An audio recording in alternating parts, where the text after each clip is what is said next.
வணக்கம். நான் உங்கள் அன்பான சயின்டிஃபிக் வேதிக் அஸ்ட்ராலஜர் அஸ்ட்ரோ அரண்ஜி பேசுகிறேன். நல்லது நினைப்போம், நல்லதே நடக்கும். இப்போ பார்த்தீங்கன்னா, தொடர்ந்து நம்மளுடைய சேனலில் வரக்கூடிய வீடியோஸ்லாம் பார்த்துட்டு இருப்பீங்க நம்புகிறேன். சயின்டிஃபிக் வேதிக் அஸ்ட்ராலஜி முறையில் எந்த விதத்திலும் மிகைப்படுத்தாமல் உள்ளது உள்ளவாறு பார்த்து கொண்டிருக்கிறோம். ஜோதிடம் எப்படி செயல்படுகிறது, போன ஜென்மத்தில் செய்த பாவ புண்ணியங்களுக்கு ஏற்ற மாதிரி கர்மா எப்படி செயல்படுகிறது, அந்த கர்மா நம்மளோட ஜாதகத்தில் எப்படி தெரிகிறது, அதில் கோச்சாரத்தில் இருக்கக்கூடிய கிரகத்தின் பெயர்ச்சிகளும் உங்களோட ஜென்ம ஜாதகத்தில் இருக்கக்கூடிய தசாபுக்திகளும் வைத்து எப்படி ரெண்டும் சேர்த்து வைத்து பார்க்கும்பொழுது நம்மளுடைய வாழ்க்கை எந்த அமைப்பில் போகுது, எந்த மாதிரி விஷயங்கள் அருமையாக இருக்க போகுது, எந்த மாதிரி விஷயங்கள் மாறப்போகிறது, நம்ம வாழ்க்கை சூழ்நிலை எப்படி உருவாக போகிறது, சாதகமாக வரப்போகிறதா இல்லையா, எந்த மாதிரி விஷயங்கள் எந்த நேரத்தில் நடக்க போகிறது, அதை வைத்து நாம் திட்டங்கள் தீட்டி எப்படி நம்ம வெற்றி பெற முடியும், தேவையில்லாத விஷயத்துக்குள்ள போகாமல் நமக்கு பிராப்தமான விஷயத்துக்குள்ள போய் பண விரயங்கள் பொருள் விரயங்கள் இல்லாமல் வாழ்க்கையில் எப்படி வெற்றி பெறுகிறதுங்கிறது நம்ம சயின்டிஃபிக் வேதிக் முறையில் பார்த்து கொண்டிருக்கிறோம். அந்த வகையில் இந்த வீடியோவில் ஜூலை மாதம் 2025 துலாம் ராசிக்காரர்களுக்கு எத்தகைய ஒரு மாதமாக இருக்க போகுதுன்னு பார்க்க போகிறோம். அதற்கு முன்னாடி சேனலுக்கு ஃபஸ்ட் டைம் வரவங்க மறக்காமல் சப்ஸ்கிரைப் பண்ணுங்கள். ஸோ தட் தொடர்ந்து நம்மளோட சேனலில் வரக்கூடிய வீடியோஸ் எல்லாம் உங்களை அடையும்.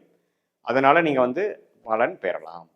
இப்போ பார்த்தீங்கன்னா ஜூலை 2025 மாதம் ஆரம்பம் ஆகும் பொழுதே மே 14ஆம் தேதி மே 19ஆம் தேதி குரு பயிற்சியும் ராகு கேது பயிற்சியும் நடந்து முடிந்து விடுகிறது. அதே சமயத்தில் மார்ச் 28 29ஆம் தேதி நமக்கு சனி பயிற்சியும் நடந்து முடிஞ்சிருக்குது. ஸோ இந்த 3 பயிற்சியும் நடந்து முடிந்த அமைப்பில் இந்த ஜூலை மாதம் பிறக்கும் பொழுது எப்படி ஒரு சாதகமான பலன்களா, எது மாதிரி ஒரு அமைப்பு துலாம் ராசிக்காரர்களுக்கு இந்த ஆண்டு கிரகம் இருக்குன்னு பார்த்தா, சனி 6ஆம் இடத்துல இருக்கிறது அருமையான விஷயம். கடன், நோய், எதிரி, வம்பு வழக்குகளை குறைக்கக்கூடியது.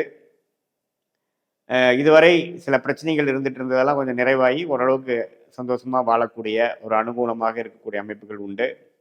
குழந்தைகள்னால் சில பிரச்சனைகள் வந்ததெல்லாம் சரியாகி ஓரளவுக்கு அனுகூலமாக இருக்கக்கூடிய அமைப்பு உண்டு.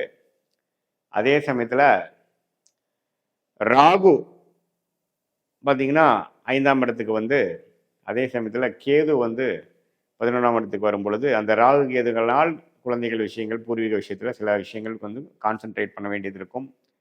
சில விஷயங்கள் துலாம் ராசிக்காரர்களை ஃபோக்கஸ் பண்ண வேண்டியது இருக்கும். அதே சமயத்தில் குரு 9ஆம் இடத்துல இருந்து அஷ்டமத்திலேருந்து வெளியில் வந்தது அருமையான விஷயம். ராசியை பார்க்குறார். சில இதுவரை ஒரு மாதிரி சுமாரான டைம் கிணத்துல போட்ட கல் மாற நவராமல் மூமெண்ட்டே இல்லாமல் ஸ்லோவாக போயிட்டு இருந்த சில விஷயங்கள் பாசிட்டிவாக ஒரு உத்வேகத்தை கொடுக்கக்கூடிய அமைப்பு. போனதோட நம்ம எதுவுமே செய்ய முடியாமல் கைகள் கட்டப்பட்ட மாதிரி இருந்தக்கூடிய அமைப்புகளை இப்போது சுறுசுறுப்பாக எல்லாமே செய்யக்கூடிய அமைப்பு துலாம் ராசிக்காரர்களுக்கு வருகிறது. ஸோ கண்டிப்பாக நம்ம இந்த குருவின் பார்வை துலாம் ராசிக்காரர்களுக்கு அருமையான ஒரு அமைப்பு கொடுக்குதுங்கிறதுல எந்த மாற்று கருத்தும் இல்லை. ஸோ நல்ல ஒரு அமைப்பு தான். துலாம் ராசிக்காரர்களுக்கு ஒரு அருமையான ஒரு அமைப்பில் ஜூலை மாதம் ஸ்டார்ட் ஆகுது. ராசி அதிபதியாக சுக்கிரனே பார்த்தீங்கன்னா, சுக்கிரனோட வீடாகிய ரிஷபத்தில் இருக்கிறது அருமை, ஆட்சி பலத்தோடு இருக்குது. அதுக்கப்புறம் 9ஆம் இடத்துல இருக்கக்கூடிய மிதுனத்துக்குள்ளே வர்றதும் அருமை. ஸோ இந்த சுக்கிரனின் சஞ்சாரம், ராசி அதிபதியின் சஞ்சாரம் ஜாதகரை இன்னும் உத்வேகப்படுத்துறது, கொஞ்சம் வசதிப்படுத்திக்கிறது, பண விஷயத்தில் கொஞ்சம் பாசிட்டிவாக இருக்கிறது, உடல் நலம் விஷயத்துலையும் பரவாயில்ல, எல்லாமே ஓரளவுக்கு பாசிட்டிவான அமைப்பு தான் சுக்கிரன். அதே சமயத்தில் புதன் பார்த்தீங்கன்னா 10ஆம் இடத்துல இருக்கிறது தப்பு இல்லை. சில விஷயங்கள் டெக்னிக்கல் துறையில் இருக்கிறவங்களுக்கு நல்ல முன்னேற்றங்கள் உண்டு. அதே சமயத்தில் சூரியன் 9ஆம் இடத்துல இருக்கிறதும் அருமையான விஷயங்கள். பூர்வீகம் மூலமாக, தகப்பனார் மூலமாக சில பாக்கியங்கள் வர்றது, அது மாதிரி பல பாசிட்டிவான விஷயங்கள் துலாம் ராசிக்காரர்களுக்கு இந்த அருமையான ஒரு காலகட்டம் ஆரம்பமாயிடுச்சுங்கிறது ஒரு டபுள் கன்ஃபர்மேஷன் கொடுக்குற மாதிரி துலாம் ராசிக்காரர்களுக்கு இந்த ஜூலை மாதம் கட்டாயம் இருக்க போகிறது. அதே சமயத்தில் செவ்வாய் மாதம் முழுவதும் 11ஆம் இடத்துல நட்பு வீட்டில் இருக்கிறதும் பார்த்தீங்கன்னா மனைவி மூலமாக கணவனுக்கு, கணவன் மூலமாக மனைவிக்கு நல்ல பலன்கள் வர நல்ல ஒரு அமைப்பு இருக்குது. பங்குதாரர்கள் மூலமாக லாபம், ரியல் எஸ்டேட் அது மாதிரி துறைகளில் நல்லா வரக்கூடிய அமைப்பு, டெக்னிக்கல் துறையில் ஜெயிக்கக்கூடிய அமைப்பு, கலைத்துறையில் ஜெயிக்கக்கூடிய அமைப்பு, எல்லாமே பார்த்தீங்கன்னா தொழில், வேலை, உறவுகள் எல்லாத்துலேயும் ஒரு மாதிரி மேன்மை பெறக்கூடிய ஒரு அற்புதமான மாதமாக இந்த துலாம் ராசிக்காரர்களுக்கு இந்த ஜூலை மாதம் பிறக்குகிறது. மற்றபடி பார்த்தீங்கன்னா இந்த ராகு கேது இருக்கிற அமைப்பும் குருவால் பார்க்கப்படுகிறது. இப்ப சூரியனே பார்த்தீங்கன்னா 9ஆம் இடத்துல போய் சூரியனால் குருவால் சேரும் பொழுது, ஒண்ணுமே நல்ல ஒரு அமைப்பு, அரச லாபம், பாக்கியங்கள். அப்புறம் 5ஆம் இடத்துக்கு குரு பார்க்கறதுனால அந்த வெளிநாடு விஷயங்கள், இம்போர்ட், எக்ஸ்போர்ட் விஷயங்கள் இது எல்லாத்துலேயுமே ஓரளவுக்கு லாபங்கள், ஒரு புதுசாக ஒரு கான்டாக்ட் கிடைக்கிறது, அது மூலமாக போய் வெற்றி அடைகிறது. அது மாதிரி பல பாசிட்டிவான விஷயங்கள் நிறைந்ததான ஒரு அமைப்பை வந்து கொடுக்கக்கூடிய ஒரு அமைப்பு தான் இந்த ஜூலை மாதம் அமைப்பு. இது வந்து ஆண்டு கிரகத்தின் அமைப்பும் சூப்பராக நல்லா இருக்கு. அதே சமயத்தில் மாத கிரகமாகிய சுக்கிரன், புதன், சூரியன், செவ்வாய் எல்லா அமைப்புகளும் ஓரளவுக்கு சாதகமாக இருக்கிறதுனால சிட்டிசன், அதாவது சீனியர் சிட்டிசனுக்கெல்லாம் பார்த்தீங்கன்னா ஓரளவுக்கு பாசிட்டிவான விஷயங்கள், அவங்க செய்ய வேண்டிய கடமைகள்லாம் ஓரளவுக்கு நல்லா செய்யக்கூடிய அமைப்பு. அதே மாதிரி நடுத்தர வயதினருக்கு, தொழில் அமைப்பில் இருக்கிறவங்களுக்கு வியாபாரம், தொழிலில் நல்லா ஜெயிக்கக்கூடிய அமைப்பு, புதுசாக ஒரு பங்குதாரர் மூலமாக ஒரு தொழிலை ஆமிக்கக்கூடிய அமைப்பு.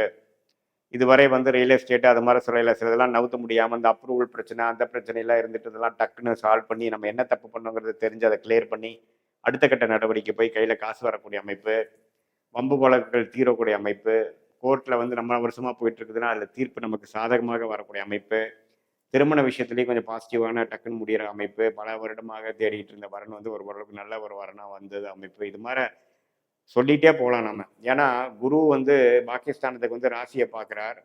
அஷ்டமத்திலேருந்து வரும் பொழுதே பார்த்தீங்கன்னா ஸ்லோவாக போயிட்டு இருந்த வாழ்க்கை திடீர்னு ஓரளவுக்கு உற்சாகப்படுத்துகிற மாதிரி இருக்கும்.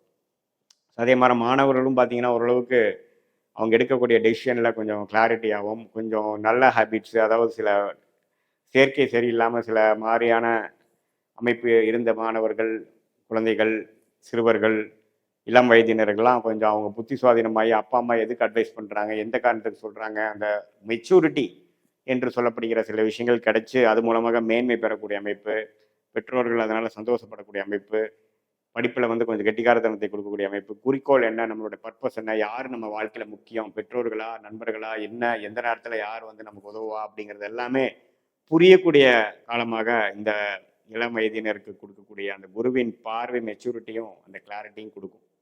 ஸோ இதுவரை பார்த்தீங்கன்னா எல்லாமே கொஞ்சம் ஸ்லோவாக போயிட்டு இருக்குது. மனசில் ஒரு சொல்ல முடியாத ஒரு இறுக்கமான ஒரு சூழ்நிலை, ஒரு நம்ம முதல் மாதிரி நம்ம இல்லை, ஏதோ ஒரு குறையோடு வாழ்கிறோம், மனசு கொஞ்சம் சுணக்கம் அடைகிறது அப்படிங்கிற மாதிரி வாழ்ந்து கொண்டு இருந்த துலாம் ராசிக்காரர்கள் இப்போ கொஞ்சம் தெம்பாகி இப்போ நம்ம என்ன பண்ணணும், இந்த பிரச்சனையிலேருந்து வெளியில் வர்றதுக்கு என்ன அப்படிங்கிறது கடவுள் அந்த சொல்யூஷனை காட்டி அதை நோக்கி நம்ம போகக்கூடிய அமைப்பு கட்டாயம் உண்டு. அதுக்கு வந்து ஆரம்ப கட்ட ஒரு மாதமாக ஜூன் ஜூலை மாதங்கள் இருக்கிறது. அதில் ஜூலையும் ஒரு நல்ல ஒரு பங்கு பெறுகிறது.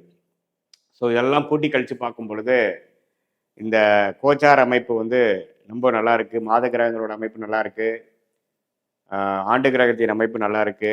அப்படிங்கிறப்போ இது வந்து ஒரு மாதிரியான பொதுவான கருத்து தான். இது வந்து உங்களோட ஜென்ம ஜாதகத்தில் உங்களுடைய தசாபுக்திகள்லாம் இன்னுமே சிறப்பாக போயிட்டு இருந்ததுன்னா நான் சொன்ன இந்த சாதகமான பலன்கள் இன்னுமே அருமையாக இன்னுமே கூடுதலாகவும், தசாபுக்திகள் சுமாராகவும் பொழுது நான் சொன்ன ஜாதகமான பலன்கள் கொஞ்சம் குறைவாகவும் வருங்கிறது நீங்கள் தெரிஞ்சுக்கணும்.